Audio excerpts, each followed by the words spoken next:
قرآن کے چمن سے ہدایت کے پھول چن، کچھ کام آئے گی نا یہ خالی ادھیڑ بن۔ اشہد ان لا الہ الا اللہ وحدہ لا شریک لہ واشہد ان محمدا عبدہ ورسولہ، اما بعد فاعوذ باللہ من الشیطان الرجیم، بسم اللہ الرحمن الرحیم۔ اللہ نزل احسن الحدیث کتابا متشابہا مثانی تقشعر منہ جلود الذین یخشون ربهم ثم تلین جلودهم وقلوبهم إلى ذکر اللہ، ذلك هدى اللہ یہدی به من یشاء ومن يضلل الله فما له من هاد۔ اللهم صل على محمد وعلى آل محمد افضل صلواتك وبارك وسلم انك حمید مجید۔ السلام علیکم ورحمۃ اللہ وبرکاتہ۔ ناظرین کرام، ایک بار پھر ہم آپ کی خدمت میں پروگرام تبویب القرآن کے ساتھ حاضر ہیں۔ اس پروگرام کا مقصد قرآن کریم کے مختلف مضامین آپ کی خدمت میں نہایت سادہ اور عام فہم انداز میں پیش کرنا ہے۔ ہم اپنے ناظرین کو یہ بھی بتاتے چلیں کہ اس پروگرام میں جن امور پر گفتگو کی جاتی ہے وہ سیدنا حضرت اقدس مسیح موعود علیہ الصلاۃ والسلام اور آپ کے خلفائے کرام کے بیان فرمودہ تفسیری نکات پر مشتمل ہوا کرتی ہے۔ آج جس موضوع پر ہم بات کریں گے اس کا عنوان ہے قرآن کریم۔ ناظرین کرام، جیسا کہ آپ جانتے ہیں کہ ہم اللہ تعالیٰ کے فضل سے رمضان المبارک کے بابرکت ایام میں ہیں، اور بلا شبہ رمضان المبارک اور قرآن کریم کا آپس میں بڑا گہرا تعلق ہے۔ اس تعلق کے بارے میں اللہ تعالیٰ فرماتا ہے، شہر رمضان الذی انزل فیہ القرآن۔ اس آیت کے ٹکڑے کے 3 ترجمے کیے جاتے ہیں۔ پہلا ترجمہ تو یہ ہے کہ رمضان کا مہینہ وہ ہے جس میں قرآن کریم نازل ہونا شروع کیا گیا۔ پہلا ترجمہ تو یہ ہے کہ رمضان کا مہینہ وہ مہینہ ہے جس میں قرآن کریم کا نزول شروع ہوا۔ یہ ترجمہ حضرت خلیفۃ المسیح الاول رضی اللہ تعالی عنہ نے بیان فرمایا ہے۔ دوسرا ترجمہ جو اس آیت کا کیا جاتا ہے وہ حضرت خلیفۃ المسیح الرابع رحمہ اللہ کا بیان فرمودہ ہے۔ آپ فرماتے ہیں کہ رمضان کا مہینہ وہ ہے جس میں قرآن کریم نازل کیا گیا۔ اور تیسرا ترجمہ حضرت مصلح موعود رضی اللہ تعالیٰ عنہ کا بیان فرمودہ ہے۔ آپ فرماتے ہیں کہ رمضان کا مہینہ وہ ہے جس کے بارے میں قرآن کریم نازل کیا گیا، یعنی پہلے ترجمے کی روح سے معنی یہ ہوں گے کہ قرآن کریم کی وحی کا آغاز ماہ رمضان میں شروع ہوا ہے۔ حضرت خلیفۃ المسیح الاول رضی اللہ تعالی عنہ بیان فرماتے ہیں کہ میری تحقیق کے مطابق جن دنوں حضرت نبی کریم صلی اللہ علیہ وآلہ وسلم غار حرا میں عبادت فرمایا کرتے تھے وہ دن رمضان کے تھے۔ انہی دنوں میں پہلی وحی کا نزول ہوا ہے۔ دوسرے ترجمے کی روح سے معنی یہ ہوں گے، حضور صلی اللہ علیہ وآلہ وسلم کی زندگی میں ہر سال قرآن کریم کا نازل شدہ حصہ ایک بار پھر ماہ رمضان میں نازل ہوا کرتا تھا۔ اس بارے میں حضرت امیر المؤمنین خلیفۃ المسیح الخامس ایدہ اللہ تعالی بنصرہ العزیز حضرت عائشہ رضی اللہ عنہا کی ایک روایت کا ذکر کرتے ہوئے مورخہ 11 جولائی 2014 کو خطبہ جمعہ میں بیان فرماتے ہیں، جبریل ہر سال رمضان میں حضرت صلی اللہ علیہ وآلہ وسلم کے ساتھ نازل شدہ قرآن کا دور کیا کرتے تھے۔ اور آپ کے وصال کے سال یہ دور 2 مرتبہ کیا گیا۔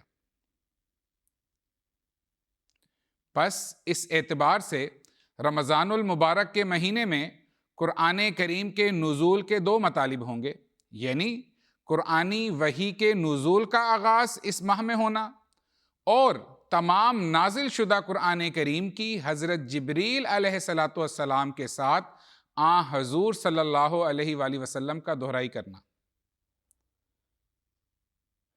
جبکہ تیسرے معنی کے اعتبار سے مطلب یہ بنے گا کہ قرآن کریم ماہ رمضان کے بارے میں نازل ہوا، یعنی قرآن کریم میں روزہ رکھنے کی بڑی فضیلت بیان ہوئی ہے اور قرآن کریم روزہ رکھنے کی بڑی تاکید کرتا ہے۔ حضرت مصلح موعود رضی اللہ تعالی عنہ نے تفسیر کبیر میں یہ تینوں معنی بیان کیے ہوئے ہیں۔ ایسا ہی حضرت اقدس مسیح موعود علیہ السلام ماہ رمضان کی عظمت کے بارے میں صوفیوں کا ایک قول بیان کرتے ہوئے فرماتے ہیں، یہ ماہ تنویر قلب کے لیے عمدہ مہینہ ہے، کثرت سے اس میں مکاشفات ہوتے ہیں۔ اب دیکھیں کہ حضور علیہ السلام فرماتے ہیں کہ روزہ رکھنے سے تنویر قلب نصیب ہوتا ہے، یعنی اللہ تعالیٰ انسان کے دل کو اپنے نور سے بھر دیتا ہے۔ پھر فرمایا کہ کثرت سے روزہ رکھنے والے شخص کو مکاشفات ہوتے ہیں۔ اب ظاہر ہے کہ اللہ تعالیٰ کشف میں انسان سے جو بھی بات کہے گا وہ قرآن کریم کی تعلیمات کی حقیقی تفسیر ہوگی۔ گویا مکاشفات کے ذریعے اللہ تعالیٰ انسان کو علوم قرآنی سکھاتا ہے۔ اسی مضمون کو اللہ تعالیٰ نے قرآن کریم کی ایک اور آیت میں کچھ ان الفاظ میں بیان فرمایا ہے، لا یمسہ الا المطہرون، یعنی کوئی انسان بھی ایسا نہیں جو قرآن کریم کو چھو سکے سوائے ان لوگوں کے جنہیں پاک کیا گیا ہو۔ اس کا ایک مطلب تو یہ ہے کہ قرآن کریم کو باوضو ہو کر پاک صاف ہاتھوں کے ساتھ چھونا چاہیے، جبکہ اس کے ایک نہایت لطیف معنی اور بھی ہیں جسے حضرت اقدس مسیح موعود علیہ السلام نے اپنی کتب میں متعدد بار بیان فرمایا ہے، اور وہ معنی یہ ہیں کہ قرآن کریم کی تفسیر اور اس کے معارف اور اس کے حقائق و لطائف کو صرف وہی لوگ پا سکتے ہیں جنہیں اللہ تعالیٰ اپنے فضل سے پاک کرتا ہے۔ اب جس انسان کے دل میں اللہ تعالیٰ کا نور ہوگا وہی مطہر یعنی پاک کیا گیا وجود ہوگا۔ پس یہ وہ وجود ہیں جنہیں اللہ تعالیٰ اپنی جناب سے قرآنی علوم سکھائے گا۔ حضرت اقدس مسیح موعود علیہ السلام اس آیت لا یمسہ الا المطہرون کی تفسیر کرتے ہوئے فرماتے ہیں، یعنی خدا کی پاک کتاب کے اسرار وہی لوگ سمجھتے ہیں جو پاک دل ہیں اور پاک فطرت اور پاک عمل رکھتے ہیں۔ دنیاوی چلاکیوں سے آسمانی علم ہرگز حاصل نہیں ہو سکتے۔ ناظرین کرام، یہ وہ آیت کریمہ ہے جسے حضرت اقدس مسیح موعود علیہ السلام نے اپنی صداقت کی دلیل کے طور پر پیش فرمایا ہے۔ حضور علیہ السلام نے اپنے مخالفین کو قرآن کریم کی تفسیر لکھنے کا چیلنج متعدد بار دیا ہے۔ حضور علیہ السلام اپنے مخالفین کو فرماتے ہیں کہ تم سمجھتے ہو کہ میں معاذ اللہ جھوٹا ہوں تو آؤ اور مجھ سے تفسیر نویسی میں مقابلہ کر کے دیکھ لو، اور یہ تفسیر قرآن کریم کے ایسے نکات پر مشتمل ہوگی جنہیں پہلے کبھی بیان نہ کیا گیا ہو۔ یہ علوم مجھے اللہ تعالیٰ نے اپنی جناب سے سکھائے ہیں۔ اس مضمون کو حضور علیہ السلام نے اپنی کتاب آسمانی فیصلہ میں بطور چیلنج پیش کیا ہے، اور ایسا ہی آپ علیہ السلام کی بعض تفاسیر اللہ تعالیٰ کے حکم اور خاص تائید سے لکھی گئی ہیں، جیسے اعجاز المسیح۔ حضرت اقدس مسیح موعود علیہ السلام اس کتاب کے ٹائٹل پیج پر فرماتے ہیں، انہو کتاب لیس لہ جواب، یعنی یہ ایک ایسی کتاب ہے جس کا کوئی جواب نہیں لکھ سکتا، اور یہ بات اللہ تعالیٰ کی طرف سے بتائی گئی ہے۔ نیز فرمایا، اللہ تعالیٰ نے مجھے بشارت دی اور کہا، منعہ مانع من السماء، کہ آسمان سے ہم اسے روک دیں گے، اور میں سمجھا کہ اس میں اشارہ ہے کہ دشمن اس کی مثل لانے پر قادر نہیں ہوں گے۔ اب دیکھیں کہ حضور علیہ السلام کو اللہ تعالیٰ نے جو مقام و مرتبہ عطا فرمایا وہ کس وجہ سے تھا؟ اس کی کئی وجوہات ہو سکتی ہیں۔ وہ آپ علیہ الصلاۃ والسلام کا تقویٰ تھا، آپ علیہ الصلاۃ والسلام کی اپنے آقا و مطاع حضرت محمد مصطفیٰ صلی اللہ علیہ وآلہ وسلم سے سچی محبت اور آپ کی کامل اتباع تھی۔ ایسا ہی قرآن کریم سے سچا عشق بھی اس کی ایک وجہ تھی۔ حضرت اقدس مسیح موعود علیہ الصلاۃ والسلام فرماتے ہیں، جو لوگ قرآن کو عزت دیں گے وہ آسمان پر عزت پائیں گے۔ پس اگر کوئی چاہتا ہے کہ آسمان پر اس کی عزت ہو تو حضور علیہ الصلاۃ والسلام کے اس نسخے کے مطابق اسے قرآن کریم کی عزت کرنی ہوگی۔ قرآن کریم کی اصل عزت تو یہ ہے کہ اس کی تعلیمات پر دل و جان سے عمل کیا جائے۔ اب ہم یہ جاننے کی کوشش کرتے ہیں کہ وہ کون سی ادائیں ہیں اور طریق ہیں جن سے ہم قرآن کریم کو عزت دے سکتے ہیں۔ عزت دینے کا ایک طریق تو یہ ہے کہ ظاہری اعتبار سے ہم قرآن کریم کا احترام کریں اور اپنے بچے اور بچیوں کو بھی چھوٹی عمر سے یہ آداب سکھائیں۔ مثلا باوضو ہو کر قرآن کریم کو ہاتھ لگایا جائے، قرآن کریم پڑھتے ہوئے سر ڈھانک لیا جائے، مرد ہیں تو ٹوپی پہن لیں، عورتیں ہیں تو دوپٹہ پہن لیں۔ ایسے ہی جب ہم قرآن کریم کو اٹھائیں تو اسے عام کتاب کی طرح نہ پکڑیں بلکہ اسے اپنے سینے سے لگا کر پکڑیں۔ قرآن کریم کے اندر کوئی چیز نہ رکھیں، قرآن کریم کے اوپر کوئی چیز نہ رکھیں، نہ کوئی کتاب اور نہ ہی کوئی کاغذ۔ ان سب باتوں کی دلیل یہ ہے کہ اللہ تعالیٰ قرآن کریم میں فرماتا ہے وَمَن يُعَظِّمْ حُرُمَاتِ اللَّهِ فَهُوَ خَيْرٌ لَهُ عِندَ رَبِّهِ، یعنی اور جو بھی اللہ تعالیٰ کی حرمت والی چیزوں کا احترام کرے گا، ان کی عزت کرے گا، تو یہ کام اللہ تعالیٰ کی نظر میں بہت مبارک اور بہترین عمل ہیں۔ اب حرمت والی چیزوں میں قرآن کریم خدا تعالیٰ کا کلام ہونے کی وجہ سے ایک نمایاں مقام رکھتا ہے۔ پھر ایسا ہی جب قرآن کریم کی تلاوت کی جا رہی ہو تو اسے خاموشی کے ساتھ اور ادب کے ساتھ سنا جائے، جیسا کہ اللہ تعالیٰ کا حکم ہے وَإِذَا قُرِئَ الْقُرْآنُ فَاسْتَمِعُوا لَهُ وَأَنصِتُوا لَعَلَّكُمْ تُرْحَمُونَ، یعنی اور جب قرآن کریم پڑھا جائے تو اسے غور سے سنو اور خاموش رہو تاکہ تم پر رحم کیا جائے۔ پھر ہم قرآن کریم کو عزت اس طرح سے بھی دے سکتے ہیں کہ ہم اسے محبت کے ساتھ پڑھیں، اس کے مطالب سمجھیں۔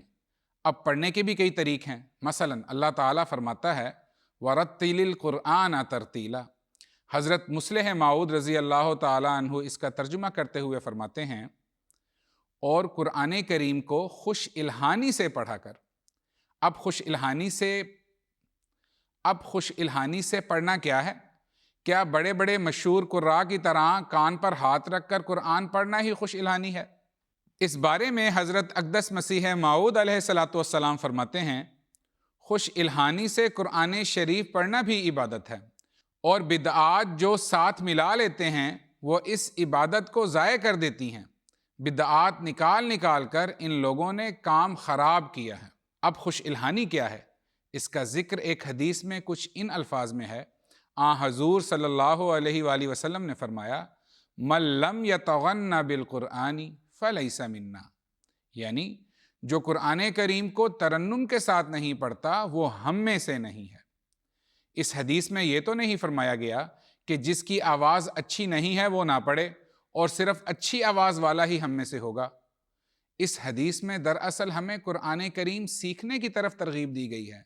محبت کے اظہار کے لیے جیسی بھی کسی کی پاس صلاحیت ہے، اس کی آواز ہے، قرآن کریم ترنم کے ساتھ پڑھے، صحت تلفظ کے ساتھ پڑھے۔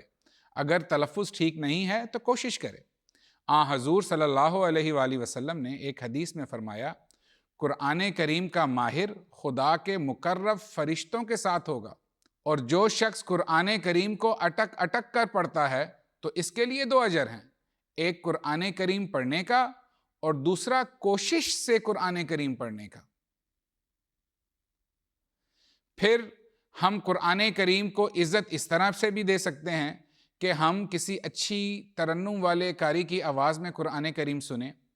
یہ تو حضور صلی اللہ علیہ وآلہ وسلم کی بھی سنت ہے کہ حضور صلی اللہ علیہ وآلہ وسلم اپنے صحابہ میں سے اچھی آواز والے قراء سے قرآن کریم کی تلاوت سنا کرتے تھے۔ اب آج کل کے دور میں ہمارے پاس ہر طرح کے وسائل موجود ہیں، موبائل فونز پر ہم آتے جاتے قرآن کریم سن سکتے ہیں، بس میں سفر کر رہے ہیں یا گاڑی میں کہیں جا رہے ہیں تو اس وقت بھی ہم قرآن کریم سن سکتے ہیں۔ ایک حدیث میں ذکر ہے کہ قرآن کریم کا ایک لفظ پڑھنے سے 10 نیکیاں ملتی ہیں۔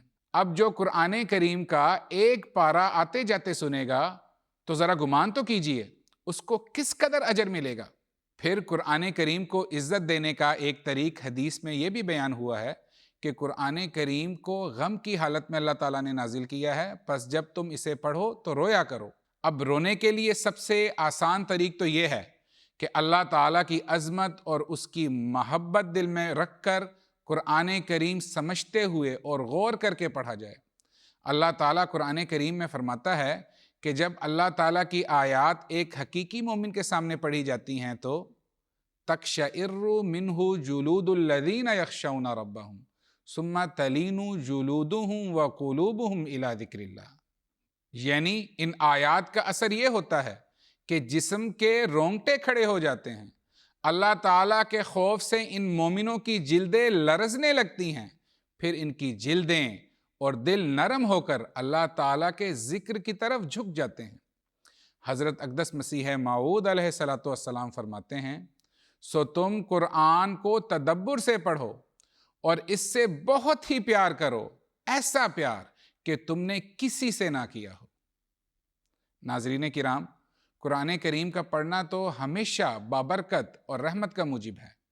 انسان کسی وقت بھی جب اسے موقع میسر ہو قرآن کریم کی تلاوت کر سکتا ہے، لیکن فجر کے وقت قرآن کریم کی تلاوت اللہ تعالیٰ کو بہت محبوب ہے۔ اس بارے میں اللہ تعالیٰ فرماتا ہے، اِنَّ قُرْآنَ الْفَجْرِ کَانَ مَشْہُودًا، یعنی یقیناً فجر کے وقت قرآن کریم پڑھنا ایسا عمل ہے کہ اس کی گواہی دی جاتی ہے، یعنی قرآن کریم خود قیامت کے روز پڑھنے والے کے حق میں گواہی دے گا کہ یہ مجھ سے محبت کرنے والا انسان ہے۔ مشہودن کا ایک ترجمہ اور بھی کیا جاتا ہے۔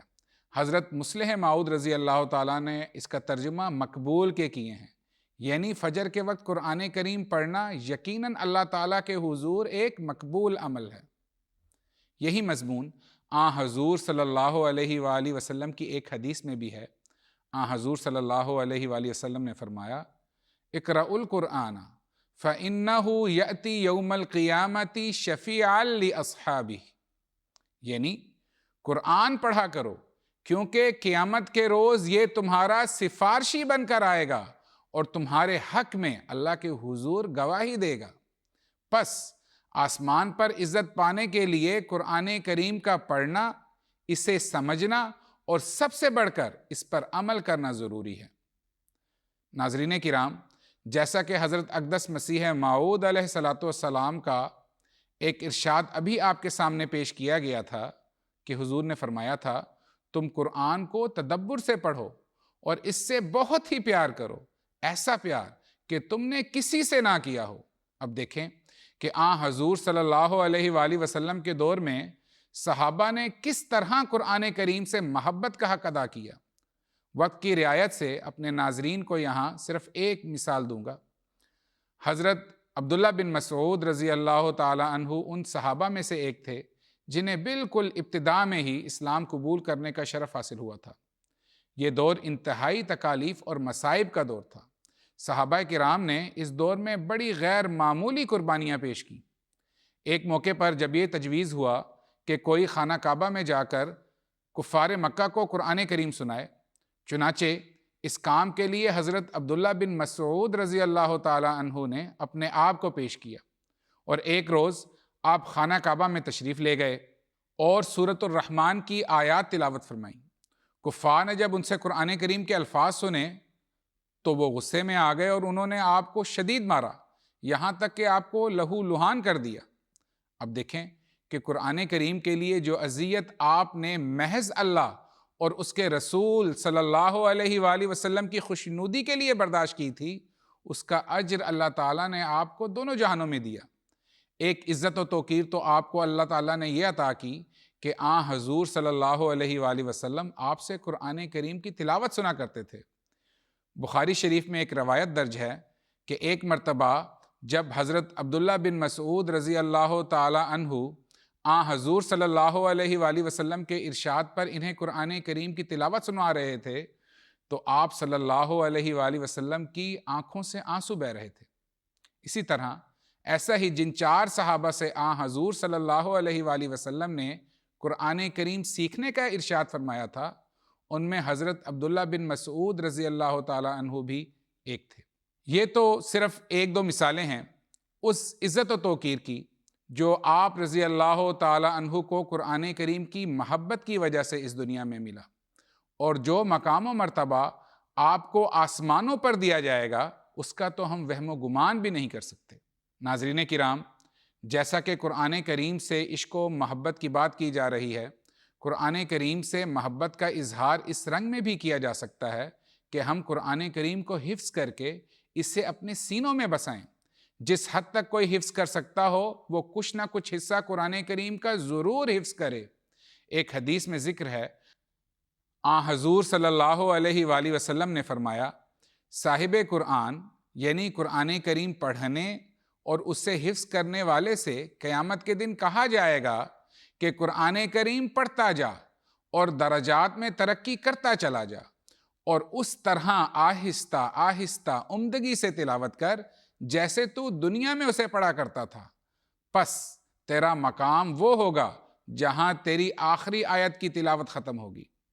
پس اس حدیث پر غور کریں اور دیکھیں کہ قرآن کو عزت دینے والے کس طرح آسمان پر عزت پائیں گے۔ ایسا ہی قرآن کریم کو عزت دینے کا ایک طریق یہ بھی ہو سکتا ہے کہ ہم اپنے بچوں کو قرآن کریم حفظ کروائیں، قرآن کریم کی تعلیم دلوائیں، قرآن کریم کا ترجمہ سکھائیں اور قرآن کریم کی تعلیمات پر ان سے عمل کروائیں۔ والدین اپنے بچوں کو دنیاوی تعلیم پر تو خوب توجہ دیتے ہیں، اچھے اسکولوں میں بھی انہیں لے کر جاتے ہیں، تعلیم دلواتے ہیں، ٹیوشن بھی پڑھواتے ہیں، اور پھر اپنی بساط اور استطاعت کے مطابق خرچ بھی کرتے ہیں، اور ایسا کرنا بھی چاہیے۔ لیکن ہمیں اپنے بچوں کو قرآنی علوم سکھانے کے لیے بھی اسی جذبے اور لگن کے ساتھ کوشش کرنی چاہیے، بلکہ اس سے بڑھ کر کوشش کرنی چاہیے، اور اس کے ساتھ خوب خوب دعائیں کرنی چاہیے۔ ذرا غور کیجئے کہ یہ دنیاوی ڈگریاں تو انسان کو دنیا میں عزت دلوا سکتی ہیں، لیکن آسمان پر عزت پانے کے لیے ہمیں کیا کرنا ہوگا؟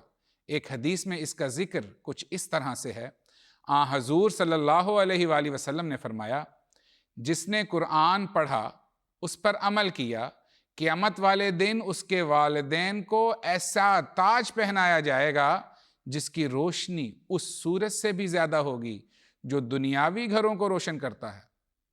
نیز فرمایا، اگر قرآن پڑھنے اور اس پر عمل کرنے والے شخص کے والدین کے ساتھ اللہ تعالیٰ کا یہ معاملہ ہوگا تو اس کے متعلق تمہارا کیا خیال ہے جو خود قرآن کریم پڑھتا ہو اور اس پہ عمل کرتا ہو؟ اسی طرح بعض لوگ کہہ دیتے ہیں کہ قرآن پڑھنا اور پڑھانا یہ تو مولویوں کا کام ہے، ہم تو دنیا کے ساتھ قدم سے قدم ملا کر چلنا چاہتے ہیں، اس لیے نہ تو وہ خود اس طرف توجہ کرتے ہیں اور نہ ہی اپنے بچوں کو اس طرف توجہ دلاتے ہیں کہ وہ دین کا علم سیکھیں۔ یہ ان لوگوں کی خام خیالی ہے کہ حامل قرآن دنیا میں عزت نہیں پاتا، کوئی دنیاوی عہدہ اسے نہیں ملتا۔ دنیا میں سب سے زیادہ عزت حضور صلی اللہ علیہ وآلہ وسلم کو حاصل ہے، جو فی الحقیقت معلم قرآن تھے۔ اب دیکھیں کہ ہر دور میں اربوں افراد دنیا میں ایسے رہے ہیں اور انشاءاللہ رہتے چلے جائیں گے جو آپ صلی اللہ علیہ وآلہ وسلم سے سچی عقیدت کا اظہار کرتے تھے اور کرتے ہیں اور کرتے رہیں گے۔ ایسی محبت اور ایسی عزت دنیا میں کیا کسی بڑے سے بڑے دولت مند آدمی کو بھی حاصل ہوئی ہے؟ ہرگز نہیں۔ دراصل یاد رکھنا چاہیے کہ اسلام تو علم حاصل کرنے کی طرف اس قدر زور دیتا ہے کہ اسے ہر مومن مرد اور مومن عورت پر ایک فرض قرار دیتا ہے، اور حصول علم کے لیے دور دراز کے ممالک کا سفر کرنا اسے عبادت قرار دیتا ہے۔ بس ضروری ہے کہ انسان جو بھی کام کرے اس کے پیچھے اس کی نیت دین اسلام کی سربلندی اور بنی نوع کی سچی ہمدردی ہونی چاہیے۔ کیا اسلام کی ابتدائی صدیوں میں جو سائنس اور طب اور ریاضی کے ماہرین گزرے تھے وہ قرآنی علوم سے بہبہرا تھے؟ اس دور میں بھی ہمارے سامنے ڈاکٹر عبدالسلام صاحب کی زندہ مثال موجود ہے۔ آپ نے یونیفیکیشن کی جو تھیوری دنیا کے سامنے پیش کی، اس کی بنیاد آپ نے قرآن کریم سے ہی لی تھی۔ پس اس میں کوئی شک نہیں کہ قرآن کریم دنیا کے تمام علوم پر بات کرتا ہے۔ یہ ہمارا کام ہے کہ ہم کس طرح اس کی خدمت کر سکیں اور اس کو دنیا کے سامنے ایک فائدے کے طور پر پیش کر سکیں۔ ناظرین کرام، ایک حدیث میں ذکر ہے، حضور صلی اللہ علیہ وآلہ وسلم فرماتے ہیں، خیرکم من تعلم القرآن وعلمہ، یعنی تم میں سے بہترین انسان وہ ہے جو قرآن کریم دوسروں کو سکھاتا ہو اور خود بھی اسے سیکھنے کی کوشش کرتا ہو۔ قرآن کریم پڑھنا، پڑھانا اور سب سے بڑھ کر اس پر عمل کرنا، یہ کام تو خدا تعالیٰ کے پیاروں کا ہے۔ حضرت مصلح موعود رضی اللہ تعالیٰ عنہ نے اپنی کتاب منصب خلافت میں بیان کیا ہے کہ حضور صلی اللہ علیہ وآلہ وسلم قرآن کریم کی تعلیمات کو دنیا میں پھیلانا اور اس کے ذریعے سے انسان کو باخدا انسان بنانا چاہتے تھے۔ اس کی دلیل میں آپ رضی اللہ تعالیٰ عنہ نے قرآن کریم کی یہ آیت پیش کی۔ اللہ تعالیٰ فرماتا ہے، هُوَ الَّذِي بَعَثَ فِي الْأُمِّيِّينَ رَسُولًا مِّنْهُمْ يَتْلُو عَلَيْهِمْ آيَاتِهِ وَيُزَكِّيهِمْ وَيُعَلِّمُهُمُ الْكِتَابَ وَالْحِكْمَةَ وَإِن كَانُوا مِن قَبْلُ لَفِي ضَلَالٍ مُّبِينٍ۔ اس آیت میں حضور صلی اللہ علیہ وآلہ وسلم کے 4 کاموں کا ذکر کیا گیا ہے، اور یہ چاروں کام قرآن کریم کو دنیا میں پھیلانا اور اس کی تعلیمات پر عمل کروانا تھا، جیسا کہ اس آیت میں ذکر ہے۔ اور پہلا کام یہ بیان ہوا، یتلو علیہم آیاتہ، یعنی آپ صلی اللہ علیہ وآلہ وسلم لوگوں پر اللہ تعالیٰ کی آیات پڑھ کر سناتے تھے۔ اب یہ قرآن کریم کی خدمت تھی۔ پھر دوسرا کام جو حضور صلی اللہ علیہ وآلہ وسلم کا درج ہے، یہاں پہ ذکر ہے، وہ ہے یزکیہم، یعنی آپ صلی اللہ علیہ وآلہ وسلم لوگوں کو پاک کرتے تھے۔ اب دیکھیں کہ قرآن کریم کا اثر کیا ہوتا ہے۔ جب قرآن کریم کی آیات کسی کے سامنے پڑھی جاتی ہیں تو ہر نیک دل جو ہے اس کا تزکیہ ہونا شروع ہو جاتا ہے، اس کا دل پاک ہونا شروع ہو جاتا ہے۔ حضرت عمر کی مثال ہے، ایک موقع پر جب آپ یہ ارادہ کر کے گھر سے نکلے کہ میں حضور صلی اللہ علیہ وآلہ وسلم کو معاذ اللہ شہید کر دوں گا، تو راستے میں آپ کا ایک دوست ملا۔ اس دوست نے پوچھا کہ آپ کدھر جاتے ہیں؟ حضرت عمر نے ذکر کیا کہ میں اس کام کے لیے جا رہا ہوں کہ معاذ اللہ علیہ وسلم کو شہید کر دوں۔ تو آپ کے دوست نے کہا کہ تم ذرا اپنے گھر کی تو خبر لے لو اور جاؤ دیکھو تمہارا جو بہنوئی ہے اور تمہاری بہن جو ہے، انہوں نے تو اسلام قبول کر لیا ہے۔ چنانچہ آپ اپنی بہن کے گھر گئے، وہاں پہ دیکھا کہ قرآن کریم کی تلاوت کی جا رہی ہے، تو آپ کے بہنوئی اور ایک اور صحابی جو وہاں موجود تھے وہ تو چھپ گئے، آپ کی بہن جو تھیں وہ آپ کے سامنے آ گئیں، بہرحال تکرار ہوا۔ حضرت عمر نے آپ پر ہاتھ اٹھایا جس سے آپ زخمی ہو گئیں۔ جب خون دیکھا کہ آپ کی بہن کے ماتھے سے خون بہہ رہا ہے، حضرت عمر نرم پڑ گئے، اور پھر بعد میں آپ نے قرآن کریم کے جو نسخہ تھا اس کو دیکھا اور اس کو پڑھا۔ اس پڑھنے کا اثر کیا ہوا کہ فوراً آپ کے دل میں خدا تعالیٰ کی عظمت اور عزت جو ہے وہ بیٹھ گئی، اور جہاں آپ حضور صلی اللہ علیہ وآلہ وسلم کو شہید کرنے کے ارادے سے نکلے تھے، اب آپ حضور صلی اللہ علیہ وآلہ وسلم کے ایسے غلام بنے کہ پھر اللہ تعالیٰ نے آپ کو ہر 2 جہان میں عزت و عظمت عطا کی۔ اب دیکھیں کہ قرآن کریم کس طرح سے لوگوں کا تزکیہ کرتا ہے۔ پھر تیسرا کام یہ بیان ہوا کہ وَيُعَلِّمُهُمُ الْكِتَابَ، یعنی حضور صلی اللہ علیہ وآلہ وسلم اپنے مخاطبین کو، اپنے لوگوں کو قرآن کریم کی تعلیمات دیتے ہیں، قرآن کریم سکھاتے ہیں۔ اب الکتاب سے مراد تو قرآن کریم ہے۔ پھر جو چوتھا کام بیان ہوا ہے والحکمت، کہ حضور صلی اللہ علیہ وسلم حکمت سکھاتے ہیں۔ اب قرآن کریم سے بڑھ کر اور کون سی چیز ہے جو پر حکمت ہوگی؟ حضرت مصلح موعود رضی اللہ تعالیٰ عنہ فرماتے ہیں کہ حضور صلی اللہ علیہ وآلہ وسلم کی یہ چاروں کام دراصل قرآن کریم کی تعلیمات ہیں جنہیں آپ صلی اللہ علیہ وآلہ وسلم نے دنیا میں پھیلانا تھا۔ اب دور آخرین میں نظام خلافت کے ذریعے اللہ تعالیٰ نے یہ ارادہ فرمایا ہے کہ حضور صلی اللہ علیہ وآلہ وسلم کے یہ چاروں کام خلافت علی منہاج النبوہ کے ذریعے تا قیامت جاری رہیں۔ پس جاننا چاہیے کہ اس دور میں حقیقی حافظ قرآن حضرت خلیفۃ المسیح ایدہ اللہ تعالی بنصرہ العزیز کی ذات اقدس ہے۔ آئیے اور اس عظیم کام میں امام وقت کے معین و مددگار بنتے ہوئے قرآن کریم کی تعلیمات پر عمل کریں، اس کی ایسی خدمت کریں اور اس سے ایسا پیار کریں اور اس کی ایسی عزت و تعظیم کریں کہ عرش کا خدا ہم سے راضی ہو جائے اور حضرت اقدس مسیح موعود علیہ السلام کے الفاظ کے مطابق ہم آسمان پر عزت پائیں۔ ناظرین کرام، اسی کے ساتھ اب ہمارے پروگرام کا وقت ختم ہوا چاہتا ہے۔ ہم آپ سے اجازت چاہیں گے، تب تک کے لیے اجازت دیجیے۔ اللہ حافظ۔ السلام علیکم ورحمۃ اللہ وبرکاتہ۔ قرآن کے چمن سے ہدایت کے پھول چن، کچھ کام آئے گی نا یہ خالی ادھیڑ بن۔